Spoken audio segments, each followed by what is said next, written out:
दर्शन के पेपर में आपसे सिर्फ उम्मीद की जाती है कि आपको दर्शन का ज्ञान हो, है ना, मतलब बोधिसत्व, भगवान बुद्ध के जीवन से जुड़े कुछ जीवन परिचय, है ना, ये नहीं पूछे जाते। ठीक है, वो दर्शन के रूप में आपसे एक उसके स्यादवाद जानना चाहता है, उसके आपके कई सारी चीजें, जैसे अपन ने पढ़ा प्रतीत समुत्पाद जानना चाहता है, अनात्मवाद जानना चाहता है। अगर छोटे क्वेश्चन में आते हैं तो वही छोटे छोटे क्वेश्चन मैंने आपको बता दिए थे, है ना, जैसे त्रिपिटक पूछ लेता है छोटे क्वेश्चन में, 50 शब्दों के क्वेश्चन में अगर उन्हें पूछना है 50-60 शब्दों में, तो आपसे पूछ ले 10 शील सिद्धांत पूछ लिया, इसमें सिर्फ आपको बताना है क्या है और नाम लिखना है बस, है ना, दैट्स इट। उतने में अपने 50 शब्द कंप्लीट हो जाते हैं। तो इसी तरह के प्रश्न आते हैं, जीवन परिचय से जुड़े प्रश्न कभी भी नहीं आते, वो इतिहास का विषय होता है ना। जैसे आज भी हमारा जो दर्शन का टॉपिक है महावीर स्वामी और जैन दर्शन, ठीक है, महावीर स्वामी का जो जीवन परिचय है वो इतिहास का प्रश्न है। दर्शन में महावीर स्वामी ने कौन सा दर्शन प्रतिपादित किया, जैन दर्शन क्या है, जैन दर्शन का ज्ञान मीमांसा, जैन दर्शन की तत्व मीमांसा, जैन दर्शन में स्यादवाद और सप्तभंगी न्याय का प्रश्न अक्सर एग्जाम में पूछा जाता है। जैन दर्शन का एक अनेकांतवाद का सिद्धांत, ठीक है, तो अनेकांतवाद पूछा जाता है। इस तरह मतलब दर्शन से संबंधित, मतलब आपको फोकस्ड पूरा रहता है जो एग्जाम पैटर्न में ना, वो दर्शन पर रहता है। ठीक है, हालांकि मैं बता देता हूँ छोटा सा जीवन परिचय, आप जानते भी हो महावीर स्वामी, जैन दर्शन पढ़ रखा होगा, है ना। इतिहास में क्या था जीवन परिचय इनका, अरे नेक्स्ट क्यों नहीं हो रहा,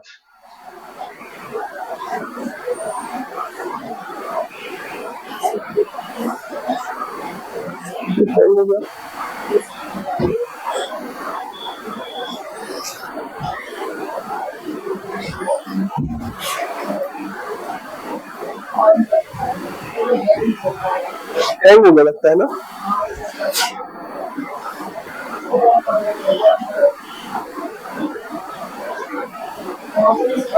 डायरेक्ट बंद करना पड़ेगा।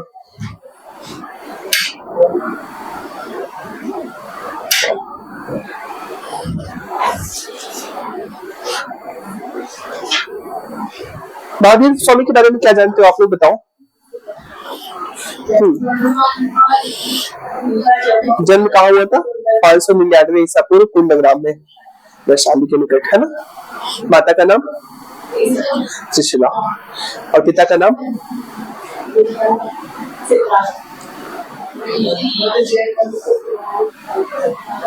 इनके बचपन का नाम क्या था, वर्धमान। Very good. चलो, इनकी मृत्यु कैसे हुई, पावापुरी में एक अतिसार से हो गई थी ना, वो शुकर का मांस खिला दिया था। नहीं, पावापुरी में चुंड नाम के एक उसमें एक इनको शुकर का मांस खिला दिया था, जिससे इनकी मृत्यु हुई। बुद्ध ने कहा नहीं, महावीर स्वामी की मृत्यु हुई थी। ठीक है, चलिए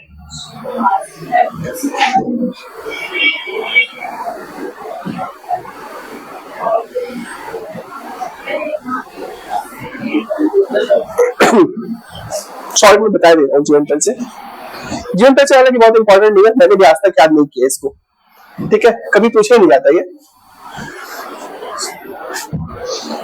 देखिए, महावीर स्वामी भारतीय दार्शनिक परंपरा में हम जानते हैं 3 दर्शनों को नास्तिक दर्शन स्वीकार किया गया है। कौन कौन से,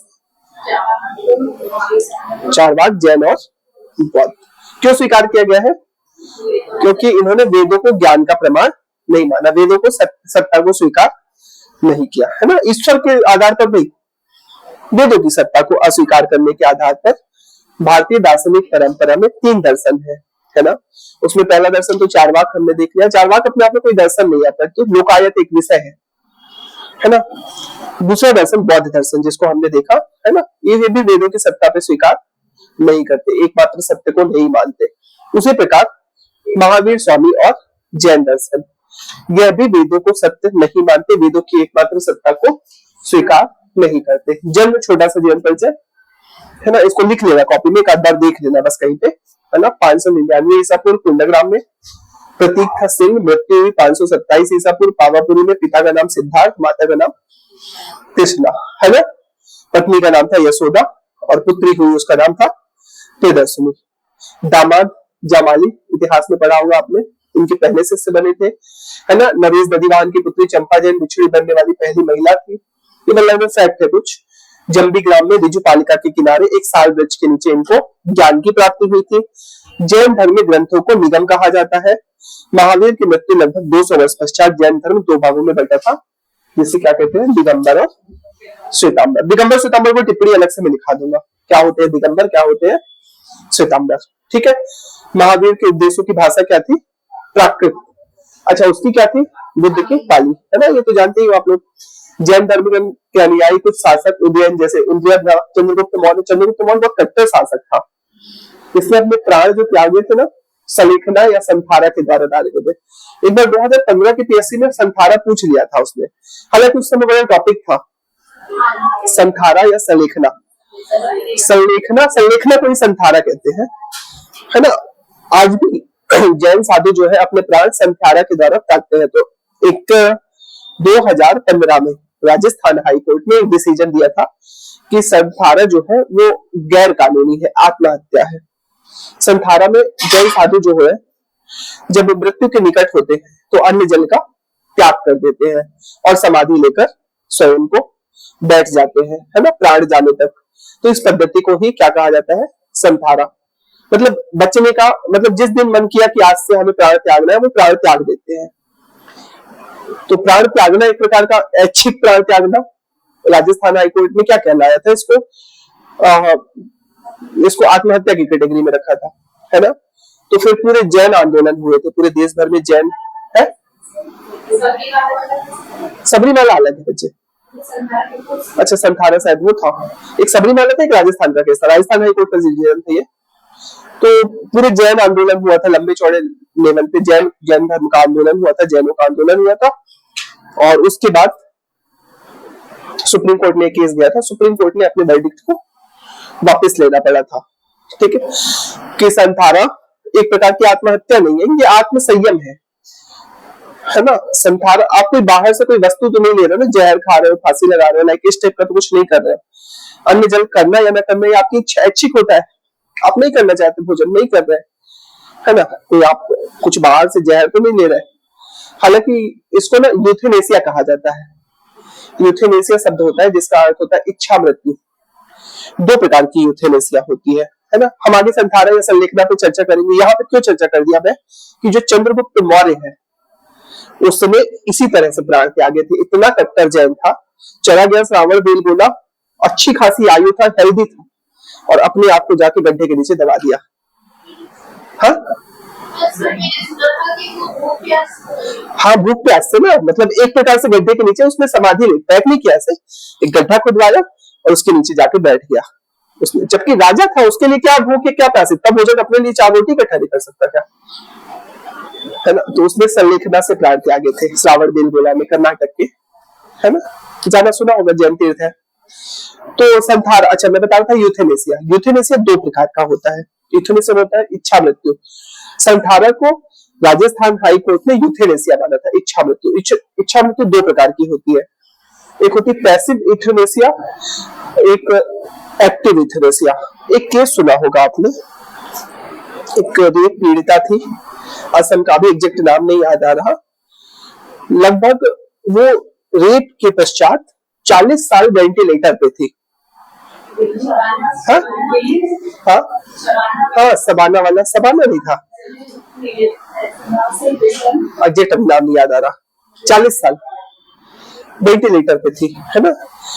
वो नली से खाना जा रहा था, बोतल चढ़ी हुई थी, वेंटिलेटर पे थी, ना उठ पा रही थी, ना बोल पा रही थी, बेहोश थी, लेकिन जिंदा थी, कोमा में थी लेकिन जिंदा थी, है ना। तो इस पर एक केस आया था, सुप्रीम कोर्ट में केस आया था। सुप्रीम कोर्ट में उसने याचिका दायर की थी कि मुझे मृत्यु की परमिशन दी जाए।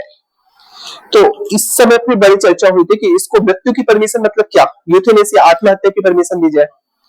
सुप्रीम कोर्ट ने इसलिए मना कर दिया था। बाद में सुप्रीम कोर्ट ने इसको डिफाइन किया था बकायदा कि यूथेनेसिया दो प्रकार की देखो होती है, एक एक्टिव यूथेनेसिया, एक पैसिव। एक्टिव यूथेनेसिया क्या है कि कोई व्यक्ति इतना पीड़ित है फॉर एग्जाम्पल, आप कुत्ते को देख रहे हो कि सर उसके घाव है, पैर टूट गया है, बड़ा तड़फ रहा है, मर नहीं रहा है, लेकिन उसको बहुत दर्द है, तो आप जाके उसको मरने में सहायता कर दिए, है ना। कोई ऐसा व्यक्ति, मरने में सहायता मतलब कोई ऐसा इंजेक्शन दे दिए, कोई दवाई खिला दिए जिससे उसके प्राण निकल गए, है ना। तो इसको कहा जाता है एक्टिव यूथेनेसिया, मतलब बाहर से कुछ ट्रीटमेंट के द्वारा, कुछ उपाय के द्वारा किसी व्यक्ति को मारना, है ना। आत्महत्या ही है, फांसी लगाना भी एक्टिव यूथेनेसिया है, जहर खाना भी एक्टिव यूथेनेसिया है, लेकिन एक्टिव यूथेनेसिया इस सेंस में लिया जाता है कि बाहर से कुछ दे दिया जाए, है ना। कुछ ऐसे इंजेक्शन डॉक्टर्स के पास होते हैं, उनको पता होता है कि कैसे इंजेक्शन देना है कि व्यक्ति के प्राण निकल जाएंगे। अब प्राण निकलना उसके लिए ही अच्छा है, क्योंकि वो भाई मर ही नहीं रहा है, तड़फ रहा है, कष्ट में है ना, और बहुत कष्ट में है सामने वाला। दूसरा होता है पैसिव यूथेनेसिया। पैसिव यूथेनेसिया क्या होता है, जिसमें आपकी जो, जैसे वेंटिलेटर पे कोई व्यक्ति है, ऑक्सीजन लगी है और जो भी पेसमेकर लगे हैं, उसके सपोर्टिंग यंत्र को हटा देना और हटाने के बाद उसको मृत्यु के लिए छोड़ देना, है ना। स्वतः ही वो मरेगा, अपने प्राण त्यागेगा। इसको पैसिव यूथेनेसिया कहा जाता है। सुप्रीम कोर्ट से जो उस महिला ने, एग्जैक्ट अभी मुझे अब नहीं याद आ रहा नाम, 2015-16 का केस है, यूथेनेसिया की परमिशन मांगी थी, एक्टिव यूथेनेसिया की, कि अगर वेंटिलेटर हटा तो मुझे बहुत तकलीफ होगी। अब बहुत तकलीफ होगी तो हटा तो सकते नहीं है, ऑक्सीजन लगाते ही हटाते ही छटपटाने लगते हैं, तो एक्टिव यूथेनेसिया की परमिशन दी जाए कि पहले इंजेक्शन लगा दिया जाए, उसके बाद लाइफ सपोर्ट जैसे ही प्राण निकल जाए हटा दिया जाए। सुप्रीम कोर्ट ने भारत में मना कर दिया, किसी भी प्रकार से व्यक्ति को एक्टिव यूथेनेसिया की परमिशन नहीं दी जा सकती। हाँ, एक कंडीशन है, पैसिव यूथेनेसिया की परमिशन दी जा सकती है, लेकिन उसके लिए बकायदा रूल्स बनाया। पहले आपको सुप्रीम कोर्ट से परमिशन लेनी होगी, फिर सुप्रीम कोर्ट 5 डॉक्टरों की एक बेंच गठित करेगा, एम्स के हाई लेवल के 5 डॉक्टरों की। तो 5 डॉक्टर आपकी जांच करेंगे, जांच के बाद संभावना 1% भी तलाशेंगे कि बचने की क्या 1% भी उसके अंदर संभावना है। यदि है तो परमिशन नहीं दी जाएगी। अगर 100% है कि अब ये व्यक्ति बच नहीं सकता, इसको कष्ट है, इसको मर जाना ही उचित है, तब सुप्रीम कोर्ट के बाद, सुप्रीम कोर्ट के निर्णय से ही पैसिव यूथेनेसिया किसी व्यक्ति को दी जा सकती है। ठीक है। फिर बाद में जब संथारा वाला केस आया था, संथारा पैसिव यूथेनेसिया, लाइफ सपोर्ट हटा देना, है ना, ऑक्सीजन है, वेंटिलेटर है, उसको हटा देना और व्यक्ति को स्वतः अपने खुद से प्राण त्यागने देना, इसको पैसिव रूप में। और एक्टिव रूप में क्या, बाहर से कुछ इंजेक्शन दवाई वगैरह देना। ठीक है। तो जब संथारा का केस आया था, तो संथारा के केस में सुप्रीम कोर्ट ने बाद में इसको पैसिव यूथेनेसिया की कैटेगरी में डाला, तो लेकिन आज भी ये क्लियर नहीं है, क्योंकि पैसिव यूथेनेसिया भी तो सुप्रीम कोर्ट की परमिशन से ही ले सकता है ना। नहीं तो बाकी चीजें जो होती है, मरने के लिए जो उपाय किए जाते हैं, वो आत्महत्या है, और आत्महत्या भी हत्या की कैटेगरी में ही आता है। भारतीय दंड संहिता और न्याय संहिता जो है, BNS है, उसके तहत आत्महत्या को भी एक प्रकार की हत्या माना गया, क्योंकि ये माना जाता है कि किसी व्यक्ति की जो अपना जीवन होता है, ये सिर्फ खुद का जीवन नहीं होता भाई, उस माँ बाप का भी एक जीवन होता है जो, जिन्होंने आपको जन्म दिया, उस समाज का एक जीवन होता है जहां आप पले बढ़े, उस राष्ट्र का एक जीवन होता है आपके अंदर, जिसके लिए आप, जिसकी मिट्टी में पल बढ़ के बड़े हो रहे हो, जिसके सांसें ले रहे हो, राष्ट्र के प्रति आपके कर्तव्य होते हैं। मरना इन सभी के अधिकारों का हनन है। तो आप अपने अधिकारों का तो हनन कर सकते हो, लेकिन आप पर जो आपके माँ बाप का राइट्स है, उनके अधिकारों का हनन करने का आपको कोई अधिकार नहीं है। इसलिए आत्महत्या किसी भी रूप में भारत में स्वीकार नहीं है। ठीक है। आत्महत्या पे क्यों चला गया था, बस ये, इन्होंने आत्महत्या की थी, मतलब आत्महत्या नहीं की थी, संथारा के द्वारा प्राण त्यागे थे। किसने? चंद्रगुप्त मौर्य ने, कट्टर जैन था। इसके अतिरिक्त उदयन नाम सुनी है आपने, खारवेल को सुना है, अमोघवर्ष आदि कई राजा हुए हैं जो जैन धर्म के अच्छे प्रचारक भी हुए हैं, है ना। 11 प्रेषित थे जिन्हें गणभट्ट कहते थे, 11वां इसमें सुधर्मन था। 10वीं शताब्दी के बाद श्रावण बेलगोला कर्नाटक में चामुंड, मैसूर गंगवंश के मंत्री ने गोमकेश्वर की मूर्ति लगाई, आप जानते हो, कर्नाटक में है चंदेल शासकों ने खजुराहो में कई सारे जैन मंदिर बनाए। कौन कौन से बताओ? जैसे चित्रगुप्त मंदिर है, आदिनाथ मंदिर है, पार्श्वनाथ मंदिर है ना। पूर्वी समूह वाले जो मंदिर है ज्यादातर वो सब के सब जैन मंदिर है। तो ये भी जैन धर्म का मानते थे। अब चलो आते हैं दर्शन में, पहले पढ़ना चालू करते हैं। ये सब तो थोड़ा सा इंट्रो हुआ जैन का। जैन दर्शन एक नास्तिक दर्शन है, ये तो आप मालूम है ना। वेदों की सत्ता को अस्वीकार नहीं करते। इसके प्रतिपादक कौन है? महावीर स्वामी माने जाते हैं। जैन शब्द कहां से आया? सबसे पहले ये जैन जो शब्द है ना, ये कहां से आया है? हाँ, तो जैन शब्द की जो उत्पत्ति ना,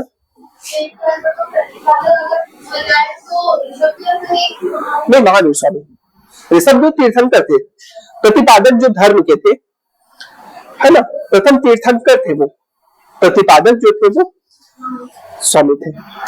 आगे मैं एक छोटी सी टिप्पणी तीर्थंकरों पर भी लिखा दूंगा, है ना। हालांकि इतिहास का प्रश्न है, ये दर्शन में नहीं पूछा जाता, लेकिन फिर भी तीर्थंकर क्या होते हैं। जैन दर्शन में तीर्थंकर को डिफाइन किया गया है कि तीर्थंकर किसे कहेंगे हम, है ना। 24वें और अंतिम तीर्थंकर थे महावीर स्वामी। अब जैन शब्द क्या है? तो देखिए, जैन शब्द जिन शब्द से निकलता है, जो संस्कृत भाषा की जी धातु से उत्पन्न है, जिसका अर्थ होता है जीतना। आप देखो कि यहाँ पर अभी हम आएंगे कुछ थ्योरीज में, हमेशा आत्म संयम और स्वयं को जीतने की बात कही गई है, आत्म नियंत्रण की बात कही गई है, अपनी इंद्रियों पर विजय। इसमें आगे हम आएंगे तो बताया जाएगा कि जिस व्यक्ति ने अपनी इंद्रियों पर विजय प्राप्त किया वही जिन कहलाया, और वही बाद में जैन बना, है ना। जिन मतलब जिनेंद्रिया, इंद्रियों पर विजय प्राप्त करने वाला व्यक्ति, ठीक है। जिन मतलब होता है, जी शब्द होता है, जी का अर्थ होता है जीतना, तो जिनेंद्रिया, इंद्रियों को जीतने वाला। एक मिनट, हेलो जी,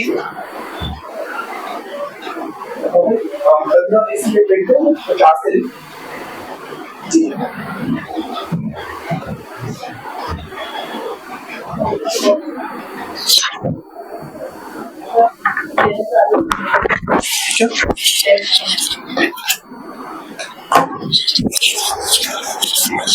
ठीक है।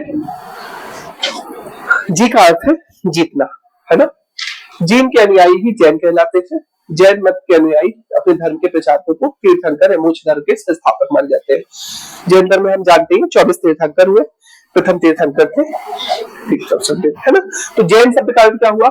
जैन शब्द जिन से बना है, जो संस्कृत की जी धातु से बना है, जिसका अर्थ होता है जीतना। इंद्रियों पर विजय ही जिन कहलाती है, या जिसको जिनेंद्रिय कहा जाता है, और जिनेंद्रिय से जैन शब्द की उत्पत्ति हुई। That's it, simple. नेक्स्ट,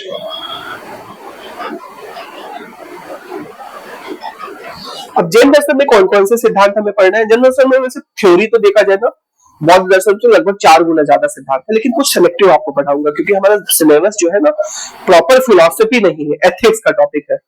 तो उसमें से कुछ जो सिलेक्टिव है, 5-6 थ्योरीज हम उसके बारे में पढ़ेंगे। जैसे जैन दर्शन में जो इसकी ज्ञान मीमांसा है, वो नयवाद को स्वीकार करती है। नयवाद आगे हम पढ़ेंगे, नयवाद क्या होता है। जैसे आपको याद होगा, चारवाक की ज्ञान मीमांसा क्या थी? प्रत्यक्षवाद। जो आप प्रत्यक्ष देख रहे हो वो ज्ञान है। आपको बस एक शब्द में समझाता हूं, नयवाद क्या होता है।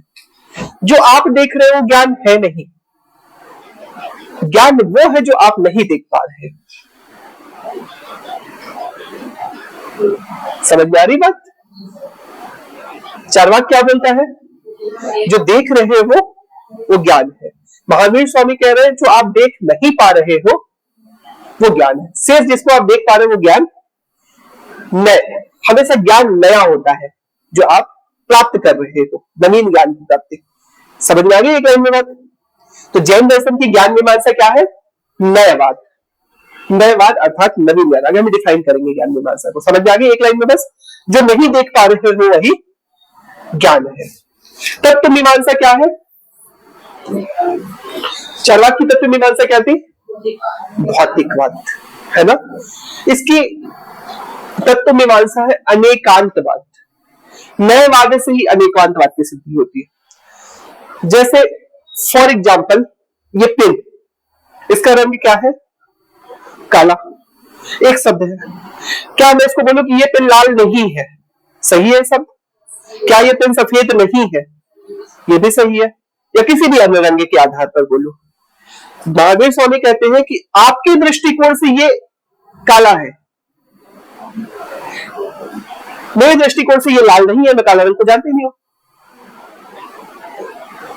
अनेकांतवाद मतलब प्रत्येक वस्तु में अनेक अंत होते हैं, अनेक गुणधर्म होते हैं, और आपका दृष्टिकोण सिर्फ एक गुणधर्म को या कुछ ही गुणधर्म को उसके देख पाता है। अर्थात कोई भी तत्व, चाहे वह आत्मा हो, चाहे ईश्वर हो, चाहे शरीर हो, चाहे प्रकृति हो, वह अनेक गुणधर्म से समाहित होती है, और आपका दृष्टिकोण सिर्फ उसके एक गुणधर्म को ही देख पाता है।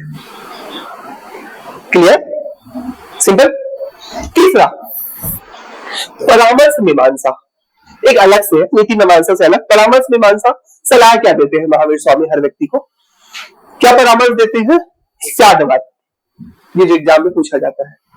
अब आपका विचार है अनेकांतवाद से ही निकलेगा स्यादवाद। जब एक गुणधर्म है, आपने बोला काला है, और आप इस बात पे लड़ाई लड़ रहे हो नहीं ये काला है,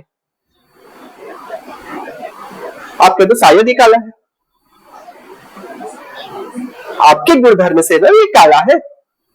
अभी तो विज्ञान ने भी सिद्ध कर दिया कि हर व्यक्तियों को रंगों की पहचान अलग अलग होती है। एक ही रंग में जिसको आप काला बचपन से देख रहे हो, कुछ अलग तरीके से दिख रहा है, मुझे वो काला दूसरे तरीके से दिख रहा है ना? अर्थात आपका दृष्टिकोण सही है, लेकिन वह सदैव क्या है? एक पक्षी। आप बोले आत्मा है, बिल्कुल मानते हैं आत्मा है, महावीर स्वामी कहेंगे बिल्कुल आत्मा है, लेकिन क्या बोलेंगे? शायद आत्मा है,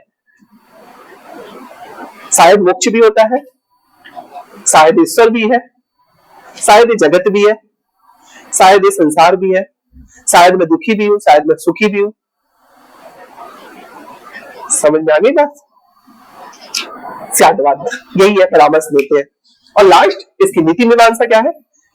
नीति में बांध करते हैं कि जो आप इन संसारिक मोह माया में पड़े हो यही बंधन है, और आपका जो मुख्य उद्देश्य होना चाहिए वो मोक्ष प्राप्ति, जीवन का परम लक्ष्य क्या बनते हैं? मोक्ष, कैवल्य जिसको कहा जाएगा आगे, है ना? कि और कैवल्य प्राप्ति के मार्ग भी बताएंगे, है ना? जिसको पंच महाव्रत कहा जाता है। बस सिंपल सा मार्ग है। पंच महाव्रत समझते हो? अहिंसा, सत्य, अस्तेय, अपरिग्रह, और यही बेसिक 5 मार्ग है जिसके माध्यम से आप क्या प्राप्त कर सकते हो? मोक्ष की प्राप्ति कर सकते हो, कैवल्य की प्राप्ति कर सकते हो। तो एक लाइन में पूछा जाएगा आपसे सिर्फ, यहां तक की बात समझ में आई आपको? चारों टॉपिक। तो बेसिकली हम यहाँ पे 4 क्वेश्चन सॉल्व करने वाले हैं आगे के लेक्चर में या इसी में, है ना? इसमें ही जैन दर्शन में। पहला, ज्ञान मीमांसा कैसी है? नयवाद, है ना? नयवाद मतलब ज्ञान हमेशा नया होता है। आप आज जो प्राप्त करोगे ये ज्ञान नहीं है, जो कल प्राप्त करोगे वो ज्ञान है। मतलब आज आपको जो नहीं पता है वो ज्ञान है। बोलते हैं ज्ञान एक प्रकाश की किरण की तरह होता है, जो स्वयं भी प्रकाश में होता है और इस संसार को भी प्रकाशित करता है। क्लियर?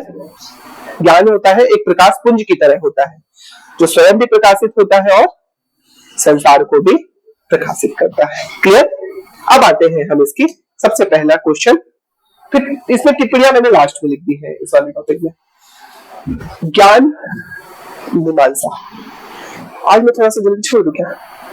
कल ले लूंगा, ये वाला लेक्चर है ना ज्ञान मीमांसा वाला। अभी टाइम कितना हुआ?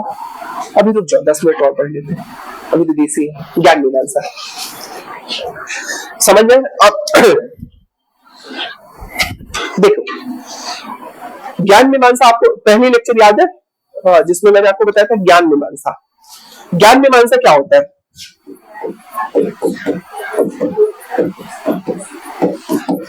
मीमांसा, ज्ञान मीमांसा 3 प्रश्न। ज्ञान मीमांसा दर्शन शास्त्र की वह शाखा जिसके अंतर्गत क्या 3 प्रश्नों का अध्ययन किया जाता है? क्या ज्ञान क्या है, दूसरा ज्ञान का स्रोत क्या है, ज्ञान कैसे प्राप्त किया जा सकता है, और तीसरा सत्य और असत्य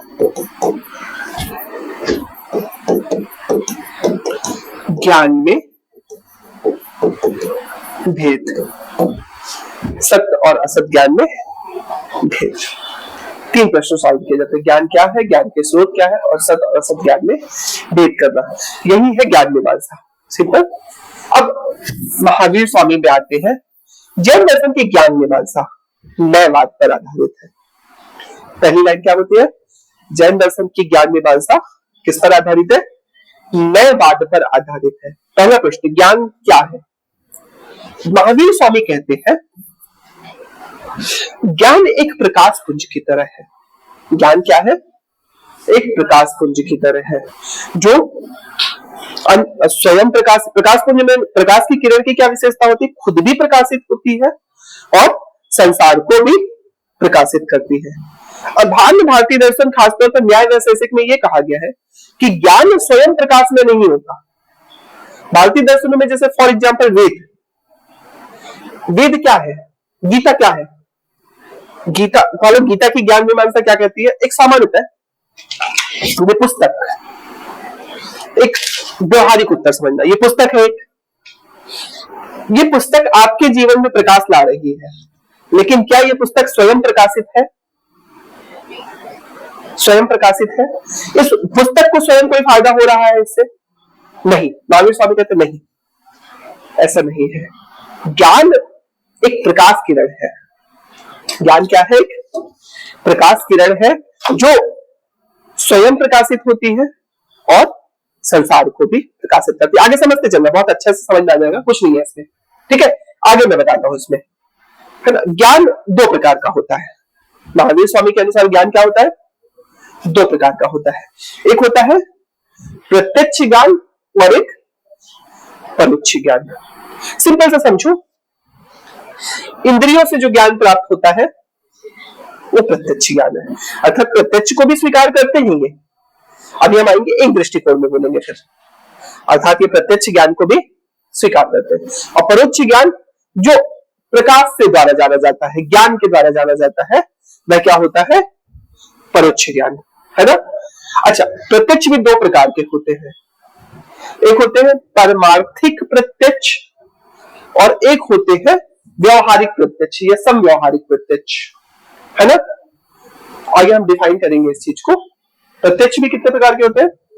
2 प्रकार के। परोक्ष ज्ञान अलग से हम पढ़ेंगे। ज्ञान भी 2, अभी से पूरा ये बता रहे ज्ञान क्या है, फिर हम ज्ञान के स्रोत में आएंगे। अभी ये पूरा डिफाइन चल रहा है। ज्ञान क्या है? पहली चीज लाइन समझ में आई। ज्ञान क्या है?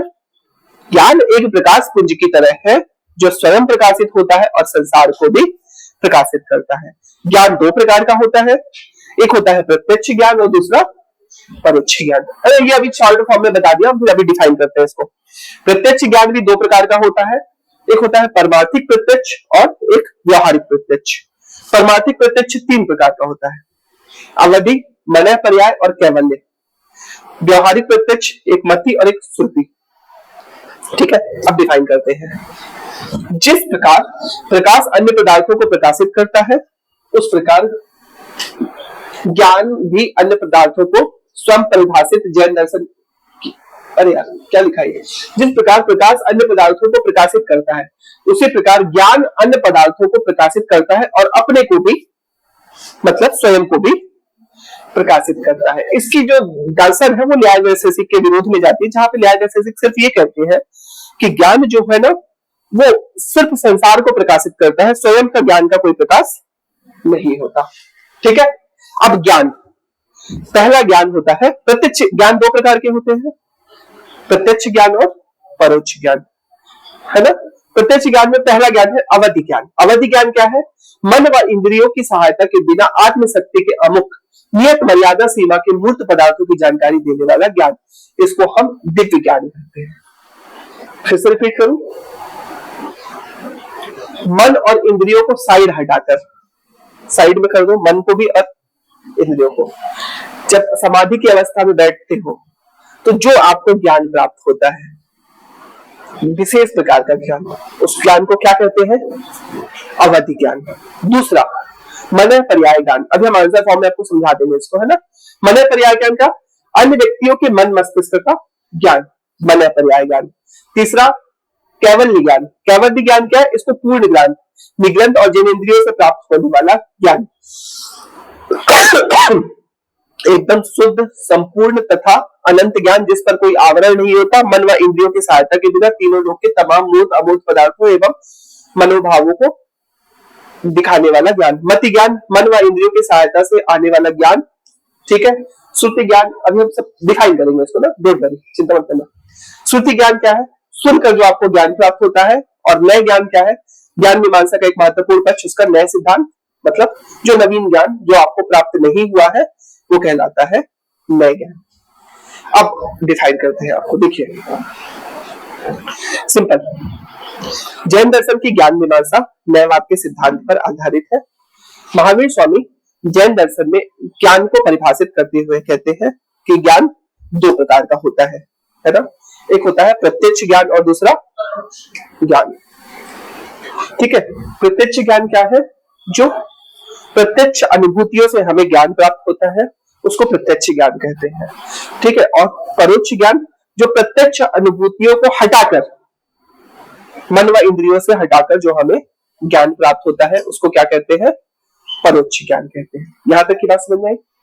प्रत्यक्ष ज्ञान भी आपका दो प्रकार का होता है, एक परमार्थिक प्रत्यक्ष और एक समव्यवहारिक प्रत्यक्ष, जिसमें अवधि ज्ञान है ना, मन बुद्धि विवेक के इतर जो ज्ञान प्राप्त होता है उसको अवधि ज्ञान कहते हैं। मनः पर्याय ज्ञान, पंच ज्ञान इंद्रियों से मन से जो, मनः पर्याय मतलब दूसरे व्यक्तियों के मन का ज्ञान, मनः पर्याय ज्ञान। और कैवल्य ज्ञान जो सभी प्रकार के आवरण से मुक्त ज्ञान होता है उसको कैवल्य ज्ञान कहते हैं। इसको थोड़ा सा आपको पढ़ना पड़ेगा, है ना, 2-3 बार।